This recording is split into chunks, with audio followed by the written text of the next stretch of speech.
శ్రీ చౌడేశ్వరీదేవి జ్యోతిష్యాలయం ప్రముఖ జ్యోతిష్యులు కాళికాదేవి ఉపాసకులు జ్యోతిష్య పండిత్ ఎంకే శాస్త్రి గారు మీ హస్తరేఖలు, ముఖ లక్షణము, ఫోటో, జాతకం చూసి మీ జీవిత సంపూర్ణ భవిష్యత్తు తెలపగలరు. మీకు ఎటువంటి సమస్యలు ఉన్నా చౌడేశ్వరీదేవి పూజలు చేసి పరిహారం చేయగలరు. స్త్రీ పురుష వశీకరణం 100% గ్యారంటీ. సెల్ 9481312766.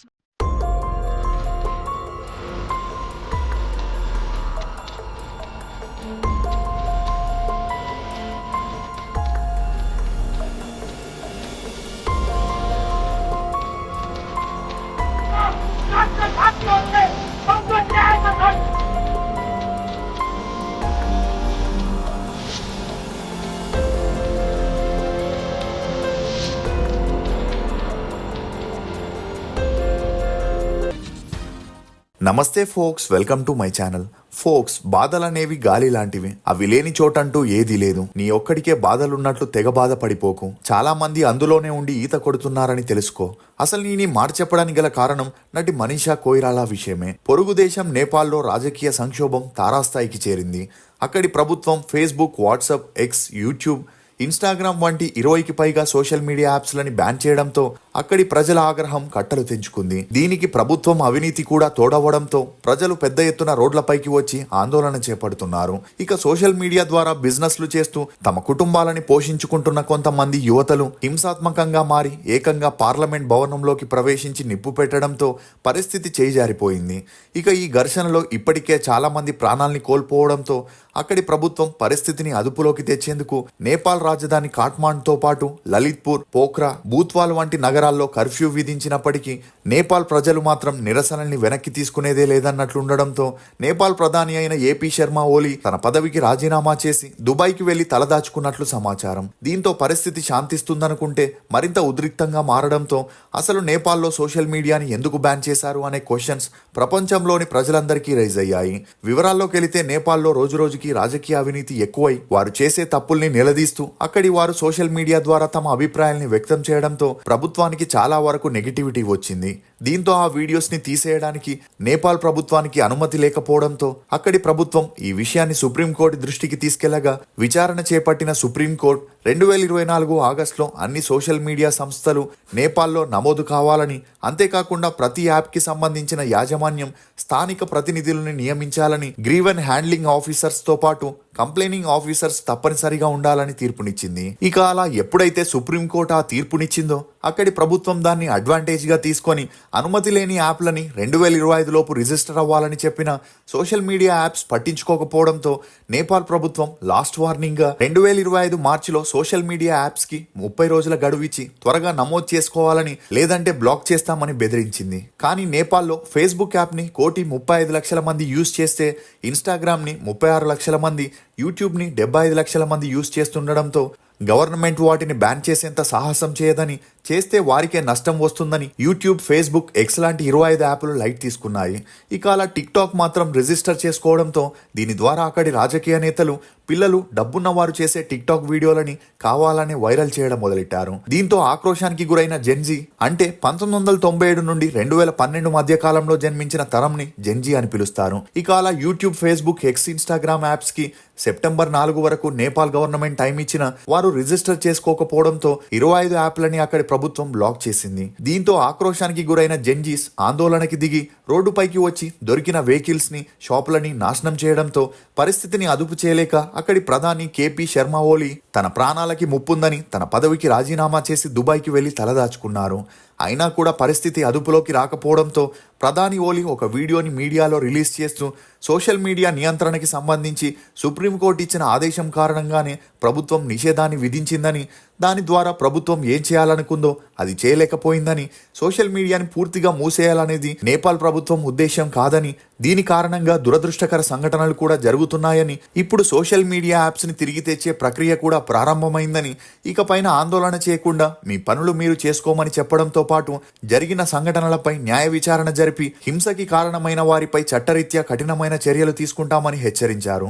దీంతో సోషల్ మీడియా యాప్స్ ని తిరిగి తెచ్చే ప్రక్రియ వెంటనే ప్రారంభించగా ఈ ఆందోళనలో ఇప్పటికే మరణించిన 20 మంది కుటుంబాలకి నష్టపరిహారాన్ని గాయపడిన 150 మందికి చికిత్సని అందిస్తామని గవర్నమెంట్ అనౌన్స్ చేసింది. ఇక అలా మరోవైపు సొంత దేశంలో జరుగుతున్న హింసపై ప్రముఖ బాలీవుడ్ నటి మనీషా కొయిరాలా కూడా తీవ్ర ఆవేదనకి గురై ఇన్స్టాగ్రామ్ లో రక్తపు మరకలతో ఉన్న ఒక షూ ఫోటోని షేర్ చేస్తూ ఇది కేవలం ఫోటో కాదని, నేపాల్లో జరుగుతున్న హింసకి సాక్ష్యమని, ఇది ఒక చీకటి రోజని, న్యాయం కోసం ప్రజలు గొంతెత్తి మాట్లాడితే బుల్లెట్లతో సమాధానం చెబుతున్నారని తన ఆవేదనని వ్యక్తం చేయడంతో ఈమె వ్యాఖ్యలు అన్ని చోట్ల హల్చల్ అవుతున్నాయి.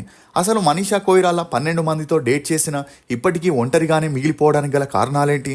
తనకంటే 7 ఏళ్లు చిన్నవాడిని హడావిడిగా పెళ్లి చేసుకుని 6 నెలలకే అతనికి విడాకులు ఎందుకు ఇచ్చింది? చెడు అలవాట్ల వల్లే మనీషా కొయిరాలా తన ఆరోగ్యాన్ని కోల్పోయిందా? ఒక సీన్లో తనని కిస్ చేయడానికి బాబీ డియోల్ ఎందుకు అంగీకరించలేదు అనే నమ్మలేని నిజాల్ని ఈ వీడియోలో చెప్పడానికి నేను ప్రయత్నిస్తాను. మీరు మాత్రం ఈ వీడియోని పూర్తిగా చూడండి. మనీషా కొయిరాలా నేపాల్లోని కాట్మాండ్లో ఫేమస్ రాజకుటుంబమైన కొయిరాలా ఫ్యామిలీలో జన్మించింది. ఇక ఈమె తండ్రి నేపాల్కి చెందిన వారైతే తల్లి ఢిల్లీకి చెందిందవడంతో మనీషా తన బాల్యాన్ని ఢిల్లీలోని తన అమ్మమ్మ ఇంట్లోనే గడిపింది. ఇక చిన్నప్పటి నుండి డాక్టర్ అవ్వాలనుకున్న మనీషాకి 10th చదివేటప్పుడు నేపాల్ మూవీలో ఆఫర్ రాగా అందుకు తల్లిదండ్రులు కూడా సపోర్ట్ చేయడంతో మనీషా ఆ మూవీలో నటించగా అందులో తన అందాన్ని, యాక్టింగ్ ని చూసి ఇంప్రెస్ అయిన తల్లి తన కూతుర్ని ఎలాగైనా హీరోయిన్ చేయాలని డిసైడ్ అయింది. ఇక అలా బాలీవుడ్ లో ఎంట్రీ ఇప్పించి మొదట్లో ఢిల్లీలోని ఒక అడ్వర్టైజ్మెంట్ కంపెనీలో జాయిన్ చేపించి కొన్ని యాడ్స్ ని చేయగా తన అందం, పర్సనాలిటీకి యాడ్స్ లో అవకాశాలు వెతుక్కుంటూ వచ్చాయి. ఇక అలా మోడలింగ్ లో వచ్చిన ఫేమ్ తో మనీషా కొయిరాలా తన డిగ్రీ చదువులకి ఫుల్ స్టాప్ పెట్టేసి తన మకాన్ని ముంబైకి మార్చేసింది.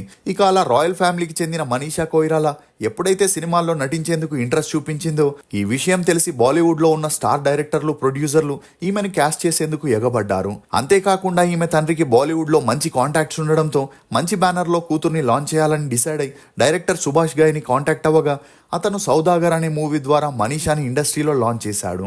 ఇక అలా సౌదాగర్ మూవీ రిలీజ్ అయి బ్లాక్ బస్టర్ హిట్ అవ్వడంతో మనీషా అప్పటి నుండి తన కెరియర్ లో వెనక్కి తిరిగి చూడాల్సిన అవసరమే రాలేదు. ఇక ఇదిలా ఉంటే ఈమె చిన్నప్పటి నుండి దేనికి లోటు లేకుండా పెరగడం, డబ్బుని విచ్చలవిడిగా ఖర్చు పెట్టడంతో మనీషాకి చిన్నప్పటి నుండి మద్యం, సిగరెట్, డ్రగ్స్ లాంటి అలవాట్లు ఎక్కువై తన ఫ్రెండ్స్ తో తరచూ పార్టీలు చేసుకుంటూ ఉండేది. ఇక అలా మనీషా చేసిన ఖామోష్, దిల్సే, కంపెనీ, 1942, లవ్ స్టోరీ లాంటి movies back to back release అయి సూపర్ హిట్ అవ్వడంతో కొద్ది రోజుల్లోనే మనీషా స్టార్ హీరోయిన్ గా ఎదిగింది.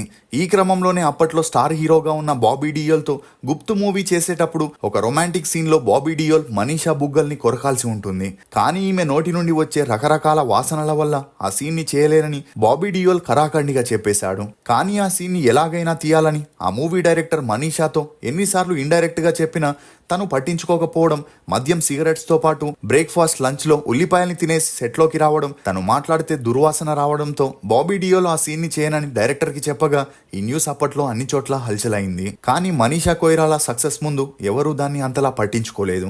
ఇక మనీషాకి ఉన్న నేమ్, ఫేమ్, అందానికి చాలా మంది ఫిదాయ్ ఆమె వెంటపడి డేట్ చేయగా అందులో నటుడు Nana Patekar, businessman Vivek Mushran, DK Hussain, Cecil Antony, Aryan Ved, Prashant Chaudhary, Crispin Conroy, Tariq Premji, Rajeev మూల్చందానితో పాటు క్రిస్టోఫర్ డోరిస్ అని 12 మందితో మనీషా డేట్ చేసి సీరియస్ రిలేషన్ లో ఉన్న అవి కొద్ది రోజుల్లోనే బ్రేకప్ తో ఎండ్ అవ్వడంతో మనీషా డిప్రెషన్ లోకి వెళ్లిపోయింది.